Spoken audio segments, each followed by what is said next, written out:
일단은 저도 놀라고 우리 기독교사들도 놀라고 많이 놀랐습니다. 왜 놀랐나 하면 우리 예배 이 자리가 230석입니다. 완전히 다 앉으면 230좌석 앉을 수 있는데 1학기 중간에 그것도 이제 개강 예배다 하고 이제 학생들한테 광고를 해서 예배 이제 드린다고 광고를 했는데 이제 교사들도 눈이 덩그랗게 놀라고 저도 보고는 이게 웬일이지? 이래 놀랐어요. 왜 그러냐면 제가 우리 교회 부임하고 우리 학생 예배를 드릴 때 이제 이 자리를 다 채운 적은 한 번도 없어요. 사실은 이제 요 앞자리 이제 한 100여 명에서 130명 정도 아이들이 이제 그날의 날씨 여하에 따라서 비가 많이 오는 날은 애들 운동장에 나가서 놀지를 못하니까 기왕에 이제 예배 드리러 가자 이렇게 오는 아이들 보는 날은 좀 이제 많이 오고 날씨가 쾌청하면 아이들은 운동장에 나와서 놀기가 바빠요. 점심시간에. 이 자리에 안 오거든요. 그래서 평균 한 100명 이렇게 왔다 갔다 이렇게 보면 되는데 2학기 중간에 개강 예배 드리는데 날씨도 좋은 날씨예요. 근데 이 자리가 꽉 찼어요. 그러니까 아이들이 어쩌다 보다가 좀 헛다리 짚은가 보다 이렇게 생각하고 그렇게 생각했거든요.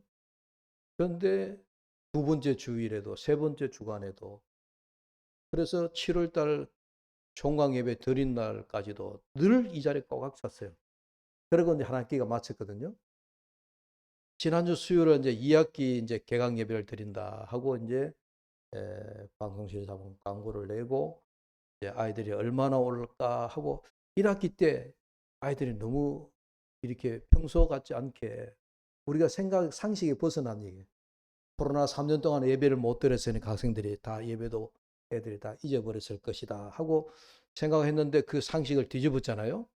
그래서 거기에 1학기 때 아들이 조금 순간적으로 조금 뭐 이렇게 애들이 놀기가 그러니까 예배실에 왔나 이래 생각했는데 지난주에도 놀랐어요. 빈자리가 하나도 없이 다 찼어요. 할렐루야. 그런데 돌아가는 애들도 있어요. 더 앉을 자리가 없으니까. 근데 희한한 일이에요.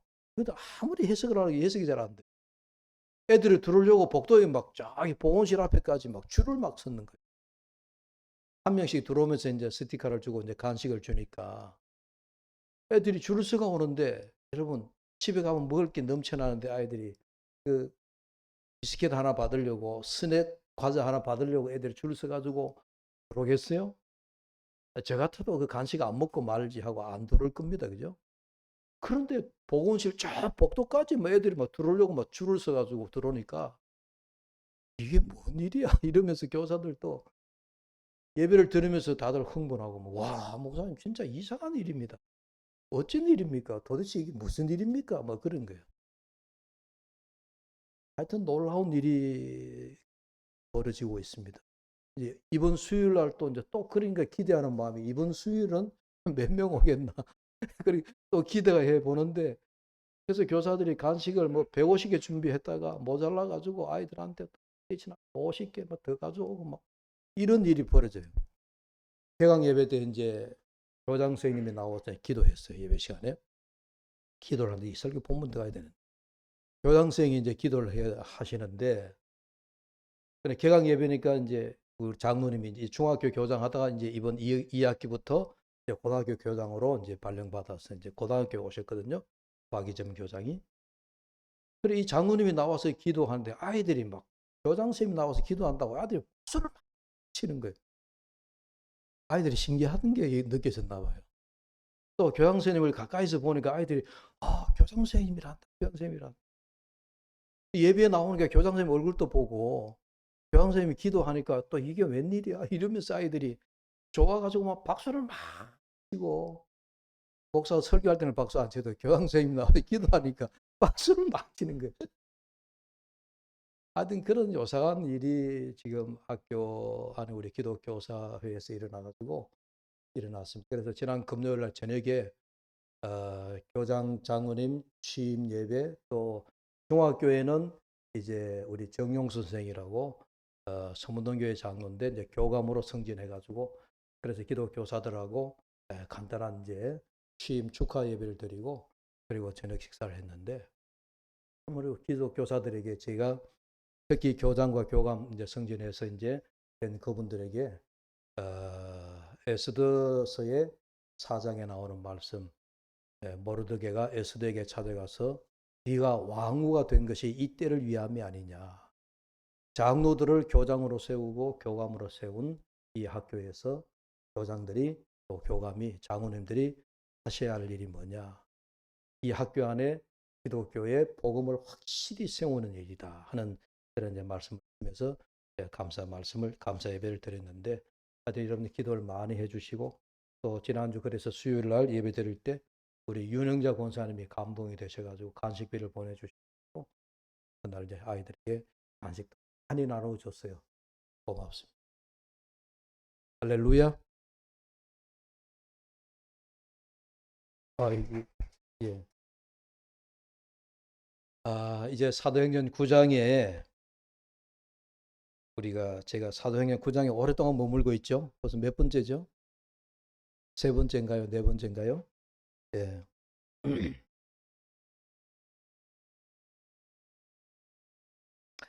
우리 사도행전 9장에서 제가 여러 번 이제 말씀을 드리는데 이방인을 향한 하나님의 선교 계획을 보여주고 있다라고 하는 그런 점에서 사도행전 9장은 사도행전 전체에서 뭔가 전환점을 변곡점을 가져오게 하는 그런 장으로서 사도행전 9장은 매우 중요하다 하는 그런 이야기를 제가 9장에 들어오면서 말씀을 드렸어요. 사울이 부활하신 예수님을 만난 것, 또 부활하신 예수님이 사울을 만나서 나는 너를 이방인을 위하여 택한 나의 그릇이다. 주님이 직접 그렇게 말씀을 해주셨고, 그래서 이 사도 바울이 이제 다메섹에서 여러 제자들을 만나고 그러다가 다시 그 무대를 예루살렘으로 옮겨가서 그 예루살렘에서 제자들에게도 부활하신 예수님에 대한 말씀을 전가하고 헬라파 그리스도인들에게도 말씀을 전가하는 등 이제 사울이 바울로서의 이방인을 위한 선교를 나가기 전에 뭔가 할까요? 이 교두보를 마련하려고 하는 그런 모습을 우리가 봤습니다. 그러면서 사도행전 9장에서 매우 중요해서 제가 여러 번 말씀을 드리고 이제 오늘 마지막으로 이제 한 번 더 보게 되는데, 자, 이렇게 사도행전 9장에서 사울의 변화, 다메섹에서 부활하신 그리스도를 만나는 그 중요한 장면에서 이제 사울의 얘기가 전개되고 있는데, 그러다가 이제 오늘 본문 32절부터 마지막 43절까지, 그리고 이제 사도행전 10장의 그 전반부 이제 얼마 부분까지 사울의 얘기가 막 본격적으로 나오다가 잠시 사울의 이야기가 뒤로 싹 감추어지고 누가 나오죠? 베드로의 이야기가 나옵니다. 베드로의 이야기가 나오는데 마치 이제 사울의 이야기가 본격적으로 이방인을 위한 선교 전략, 선교의 행보를 하기 전에 중간에 잼처럼 샌드위치를 만들 때 우리가 중간에 잼을 발라서 맛을 내듯이 이 베드로가 이 중간에 그 잼 역할처럼 지금 나타나고 있는 것이 32절부터입니다. 그런데 사도행전 9장을 읽으면서 저는 늘 31절을 늘 보면서 이제 눈여겨 잘 보고 있습니다. 여러분 오늘 32절부터 읽었지만은 31절을 여러분 다시 한번 같이 볼까요? 31절입니다. 다 같이 읽겠습니다. 그리하여 온 유대와 갈릴리와 사마리아 교회가 평안하여 든든히 서가고 주를 경외함과 성령의 위로로 진행하여 수가 더 많아지니라. 아멘. 여러분 이 31절에 보면 바울의 변화 속에서 뭔가 예루살렘과 유다와 사마리아에 있는 교회들의 어떤 그런 변화된 모습을 한 절로 짤막하지만은 그 시대에 그 상황에서 예루살렘의 또 유대인들에게 사마리아에 있는 교회들에게 바로 갈릴리 지역의 교회들에게 뭔가 그 당시에 이 교회의 모습을 잠깐 보여주는데 여러분 뭔가 오는 감이 있지 않습니까? 뭐라고 얘기합니까? 교회가 평안하여 든든히 서가니라. 그래서 초대교회나 지금이나 여러분 주님이 세우신 교회가 평안. 예? 여러분 우리 많이 쓰는 우리 히브리인들이 쓰는 용어는 샬롬입니다. 샬롬. 샬롬한 교회가 든든히 서가더라 하는 그런 얘기. 평안하여 든든히 서가더라. 여러분 교회는 초대교회 때나 지금이나 언제나 교회는 평안해야 됩니다. 샬롬이어야 됩니다. 아멘. 네? 교회가 여러분 예를 들어서 분쟁이 일어나고 또 시기가 일어나고 교회가 뭔가 이렇게 어지러우면요. 교회가 평안하여지지 않으면 여러분 우리 교회 오는 것이 뭔가 오늘 교회 갈까 말까 그런 생각부터 먼저 드는 거예요. 오늘 교회 가면 또 누구하고 싸워야 되는 그런 교회들 있잖아요. 그죠? 교회가 어떤 시내 교회는 10년 동안 싸우고 있는 교회가 있대요. 10년 동안. 하루 이틀도 아니고 10년 동안 싸운다는. 뭐 때문에 싸우는지는 모르지만 10년이 다 돼가도록 교회에 막 싸우니까 성도들이 주일날 되면 교회 가는 게 두려워. 아이고 교회 가면 오늘 또 누가 싸우는 모습 또 보게 되나. 여러분 싸우는 교회는 안 돼요. 성경에도 교회가 평안하여 든든히 서가니라. 여러분 이 말씀을 우리가 잘 새겨야 될 줄로 믿습니다. 32절에 이제 사울의 이야기가 본격적으로 나오죠. 8년 된 중풍병자의 이야기가 나오고 있는데 애니아라고 하는 사람을 베드로가 고쳐주었다. 그리고 36절에 다비다라고 얘기도 하고 도로가라고도 부르기도 하는 여제자를 베드로가 살려주었다. 근데 이 두 번째 베드로의 이 기적의 사건은 앞에 8년 된 중풍병자를 고쳐준 거는 또 우리가 귀가 또 뭐 이렇게 솔깃하지 않은데 죽은 자를 살렸다 하는 이야기는 여러분 우리 귀가 솔깃하지 않습니까? 죽은 자가 어떻게 살아나냐? 이게 또 뭐 성경에서 괜히 하는 얘기겠지. 뭐 이런 이야기 뭐 등등 어쨌든 우리에게 귀가 솔깃한 그런 이야기입니다. 그런데 8년 된 중풍병자나 죽은 여제자 다비다에게 두 사건에서 공통되는 게 하나 있습니다. 그게 오늘 본문의 제목. 베드로가 8년 된 중풍병자에게 일어나라. 일어나. 그런 이야기를 했고 죽은 도르가에게도 와서 베드로가 다비다야 일어나라. 중풍병자를 향해서도 죽은 이 제자를 향해서도 베드로가 동일하게 외치는 말씀이 일어나라 하는 그런 말씀을 하고 있습니다. 그래서 오늘 말씀은 중심은 좀 이 애니야 중풍병자 이야기보다도 우리가 죽었던 다비다가 일어나 살아났다라고 하는 그 얘기에 제가 조금 더 초점을 맞추려고 합니다. 이런 본문을 우리 읽어서 여러분 방금 이해를 하셨겠지만 이 제자 도로가는 뭐랄까요? 참 긍휼이 많았던 여제자예요. 특히 이제 과부들, 그 당시에 과부들이라 그러면 예나 지금이나 참 우리가 외롭잖아, 그죠? 많은 외로운 자들에게 옷을 만들어 입히고 특히 속옷을 만들어 입히고 그래서 이 다비다라고 하는 여제자는 특히 주변에 그의 도움을 받았던 과부들, 가련한 여인들 이런 여인들이 주변에 많았던 모양이에요. 그래서 병들어 죽었다 하는 이야기를 듣고 그런 사람들이 다 모여가지고 막 애통해 한 겁니다. 그런데 들려오는 소문이 베드로가 우리 여기에서 가까운 곳에 있단다. 사람을 빨리 연통을 보내가지고 베드로를 좀 모셔와라. 베드로 사도를 좀 모셔와서 이 다비다 우리의 사랑하는 여제자가 죽었다라고 하는 사실을 좀 알려주자. 그리고 베드로가 오면은 뭔가 이 사건에 있어서 우리에게 위로가 되지 않겠느냐. 죽은 자가 살아날 것이라 그런 기대하지 않고 베드로를 불렀을는지도 모릅니다. 그래서 베드로를 모셔왔는데 베드로가 보니 과연 다비다가 벌써 누워서 시체를 사람들이 씻어가지고 다락방에 올려놓았다.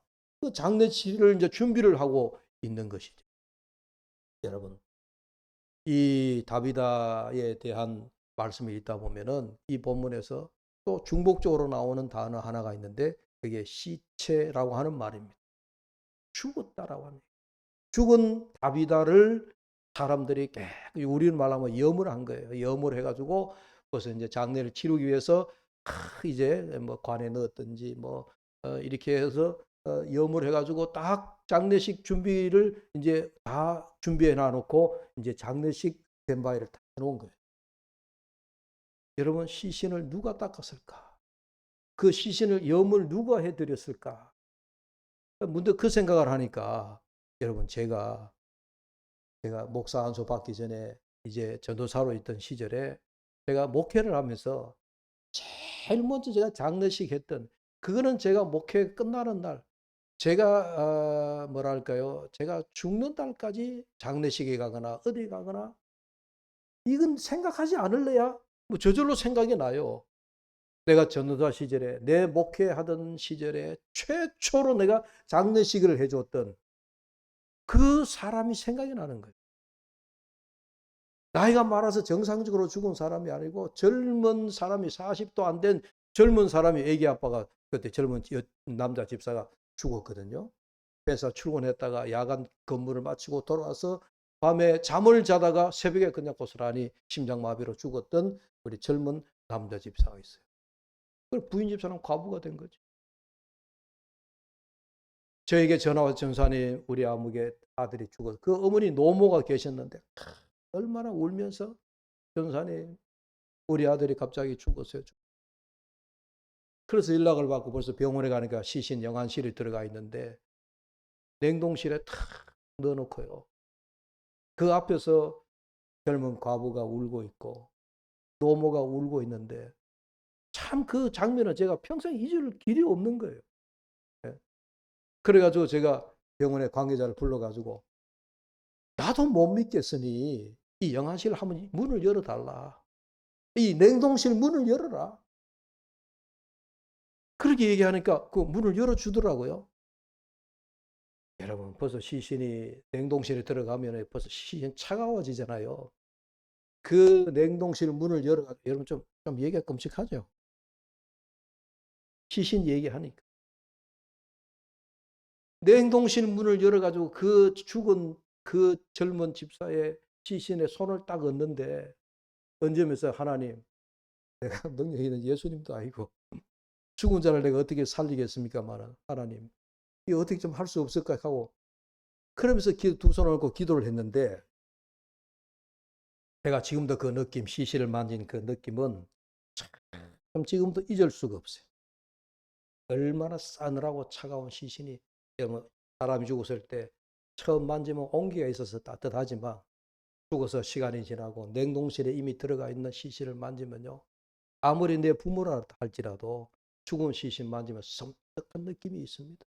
뭔가 말할 수 없는, 머리가 솟구치는, 뭔가 뒤가 쫙, 야, 이게 죽은 시신이구나. 근데 그때 젊었으니까, 전도사 시절이니까 아무것도 모르고 그냥 너무 그 상황이 너무 기가 막히는 상황이니까 갑자기, 그래서 제가 그 젊은 시신을 만났던 그 느낌, 또 젊은 집사를 장례 치루었던 그 제 목회의 첫 경험, 오늘 본문을 보면서 다시 그 생각의 리바이벌 떠올라서 제가 한동안 앉아서 멍하게 앉아 있기도 했습니다만은, 여러분 37절에 보니까 병들어 죽음에 시체를 씻어 다락에 누이니라.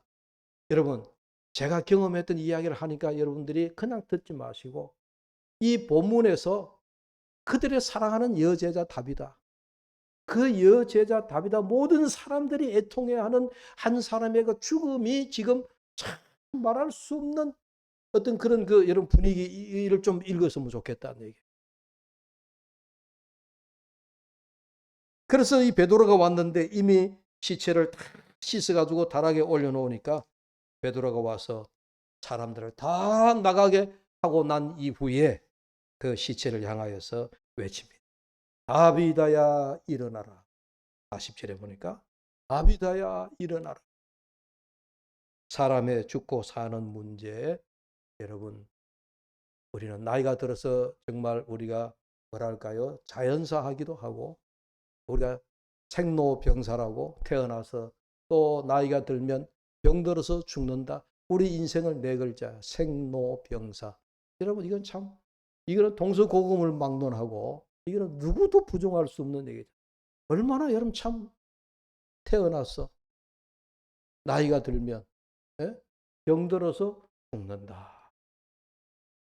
이 생로병사의 진리가 지금도 여러분, 그런데 이 살고 죽는 이 문제는 여러분 항상 누구 손에 달려 있습니까? 하나님께 달려 있다.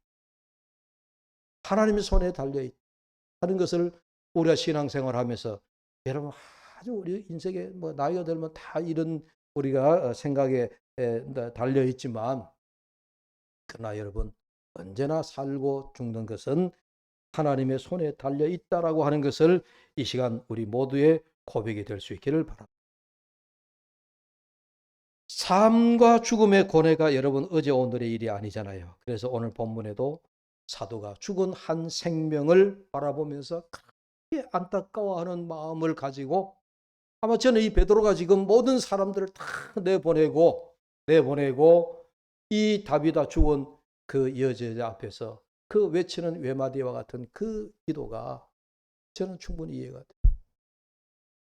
젊은 집사가 열심히 살아가는 그 삶의 모습에서 어느 날 밤에 갑자기 자다가 심장마비로 죽고, 사랑하는 아내 그리고 어린 아이, 아직까지 서너 살밖에 되지 않는 아들 하나 남겨놓고 죽은 그 상황을 제가 생각하니까 저도 그 상황에서 너무나 눈물이 나고 너무나 안타깝고, 이 가정을 하나님 어떻게 되죠? 근데 그런 심정, 아마 이 베드로가 이 죽은 다비다를 향하여서 다비다여 일어나시오라고 그렇게 외친 이 외침이 여러분 이해가 돼요.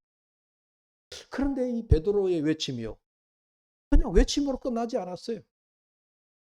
그게 기적이 일어났다니. 죽은 다비다가 일어났더라니.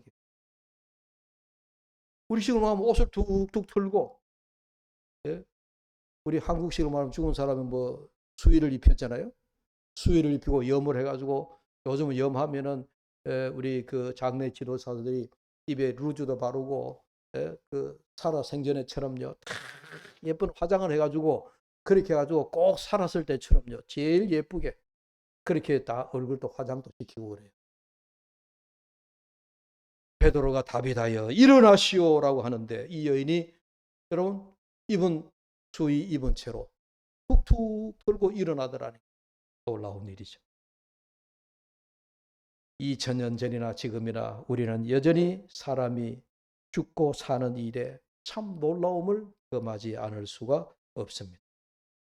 여러분 이 사건을 보면 똑같은 비슷한 사건, 우리가 예수님께서 회당장 야이로의 딸을 살릴 때 하신 말씀하고 똑같습니다. 마가복음 5장 35절 이하에 보면 예수님께서 죽은 아이를 향해서 일어나라. 그래서 죽은 아이가 일어나고는 그때 예수님이 하신 말이 이 아람어, 그러니까 그 당시에 방언이라고 할 수 있는데 아람어로 달리다 쿰 하고 주님이 외쳤다 그랬잖아요. 그러니까 죽은 자가 일어나더라. 그래서 우리가 오늘 부를 찬송도 일어나라 하는 그 찬송을 부르게 되는데, 달리다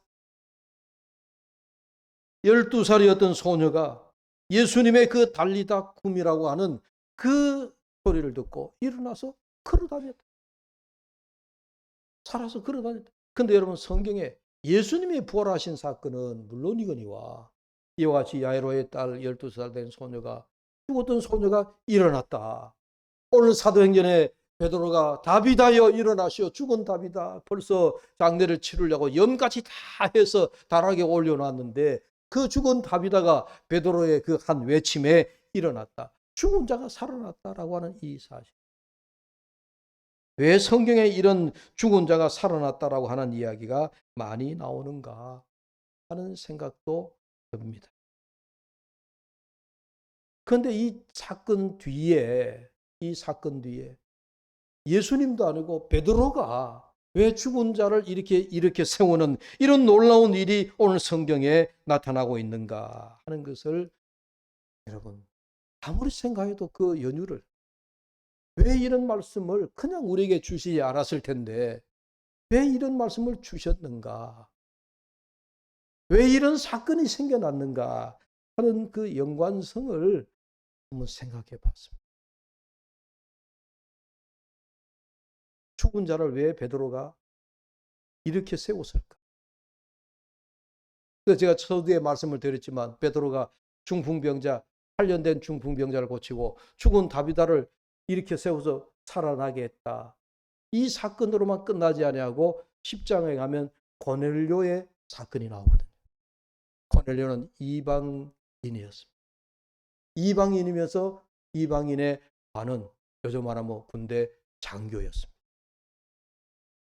그 이방인을 구원하는 그 구원까지 딱 베드로 사건이 사울의 이야기가 본격적으로 나오기 전에 잼과 같이 중간에 요 세 가지 사건을 사도행전에 딱 이렇게 물려놨어요.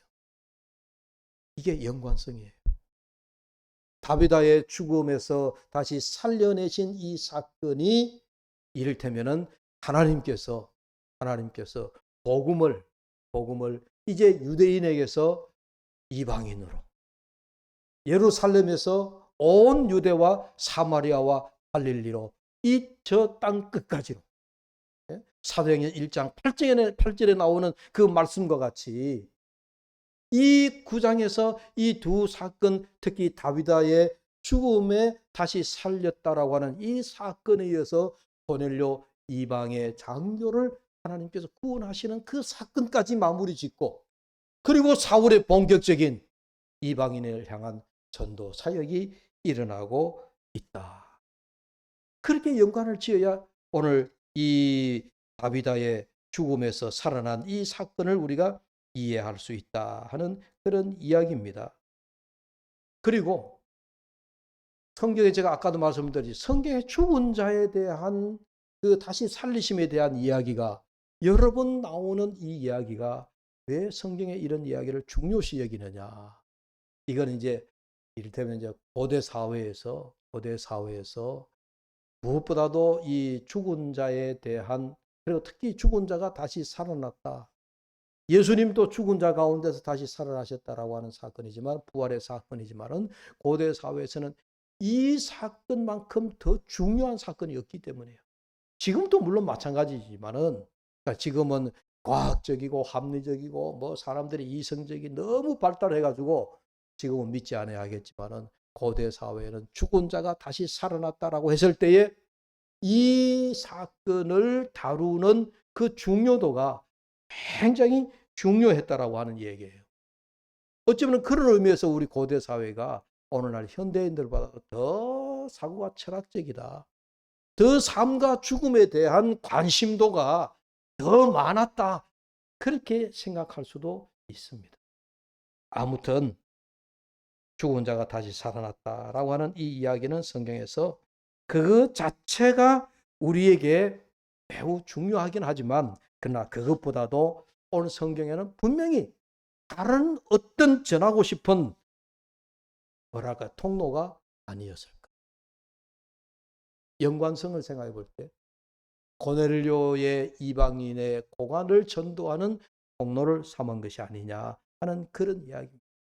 그리고 베드로가 에니야를 8년 된 중풍병에서 이렇게 세운 일이나, 죽어서 이미 깨끗이 몸을 씻어 염을 해서 달하게 뉘어놓은 다비다를 이렇게 세웠던 베드로가 특히 에니야를 고쳐 주었을 때 베드로의 그 뒷말을 보면 이런 얘기를 합니다.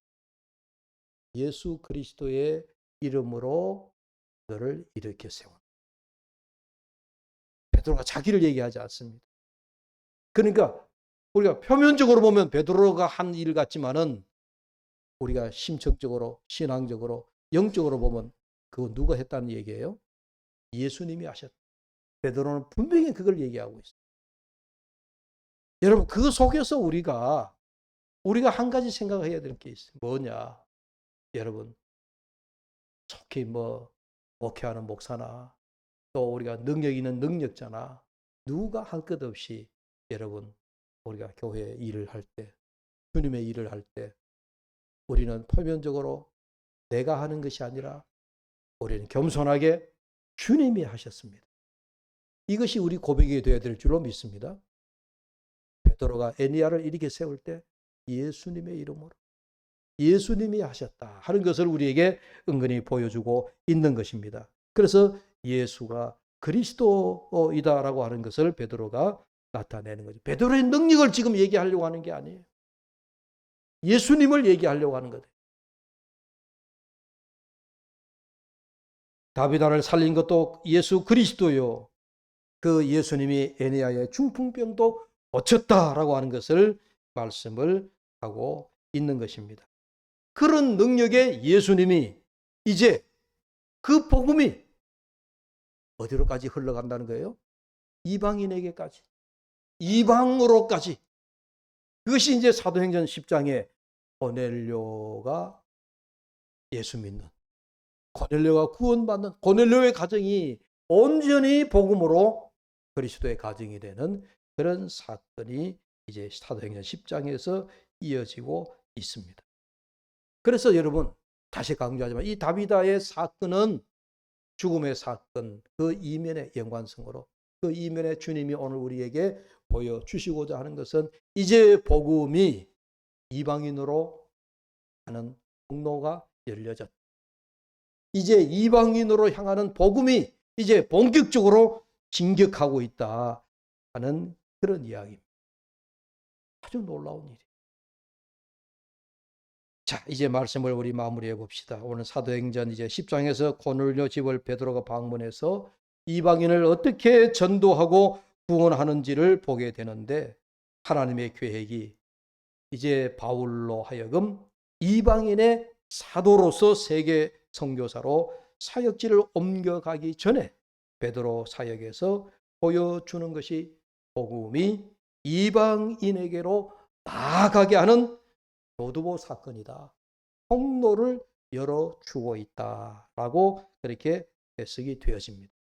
사랑하는 여러분, 에니야를 향하여 일어나라, 또 죽은 다비다를 향하여 일어나라라고 외친 이 말씀, 여러분, 일어나라고 하는 이 말씀만 가지고 여러분 한번 묵상해 보십시오.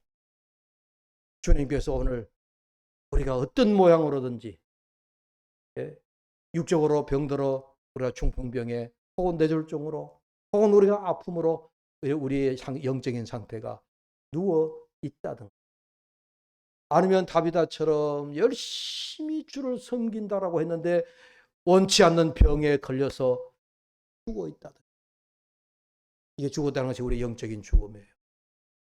우리가 영적으로 힘을 잃고 있다는, 영적으로 아무것도 할 수 없다는 얘기예요. 그런 상태에 놓여 있는 오늘 저와 여러분, 또 우리 교회 공동체를 향하여서 하나님께서 오늘 일어나라, 일어나라고 외치고 계십니다. 일어나라. 여러분들이 있는 자리가 어느 자리든지 간에 이제 나로 통하여서 하나님께서 복음의 통로를 삼게 하시고, 전도의 통로를 삼게 하시고, 제가 설교 전에 뭔가 여러분 서론과 같이 오늘 학교에서 이 기도 학생 예배 드리는데, 제가 10년이 넘도록 이런 경험을 해본 적이 없다라고 제가 이렇게 얘기하면서 강조를 하는데, 아무도 그 원인을 몰라요. 하나님이 하시는 일이다. 그런 고백밖에 할 수 없는데 하나님이 하시면 하실 줄 믿습니다.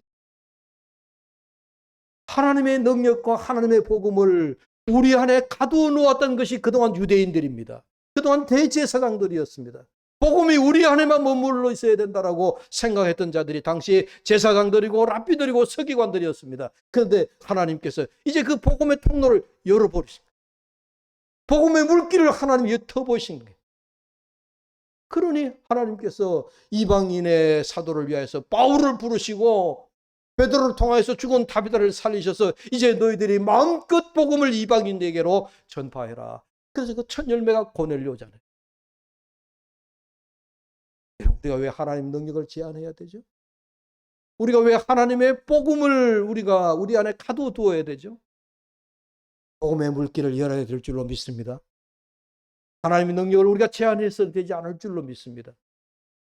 우리가 하나님의 능력에 힘입어서 하나님의 능력에 우리가 함께 우리는 물길이 휩쓸려 가듯이 가야 될 줄 믿습니다.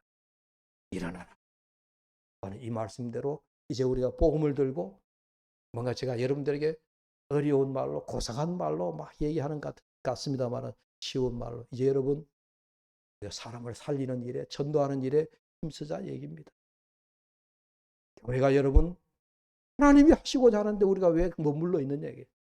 전도해야 될 줄 믿습니다. 전도해야 우리도 살고 교회가 살고 하나님의 복음이 지금을 말하면 이제 우리 열방으로 복음의 역사가 확산되어 갈 줄로 믿습니다.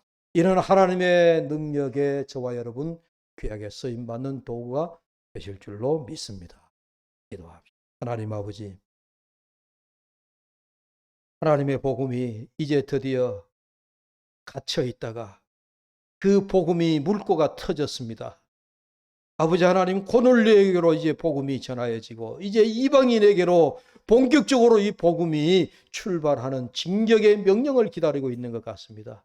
사도행전 9장에서 이와 같이 복음이 부글부글 끓고 있는 용암과 같이 하나님의 이 복음이 세상 만방으로 퍼져나가기를 기대하고 있습니다. 아버지 하나님, 저희 둘의 교회도 하나님의 역사에 힘입어 하나님의 복음의 역사가 용광로와 같이 부글부글 끓어 세계 만방으로 복음이 전하여지는 놀라운 역사, 그 역사에 우리 교회가, 우리 모두가 하나님의 귀한 도구로 쓰임받게 하여 주시옵소서.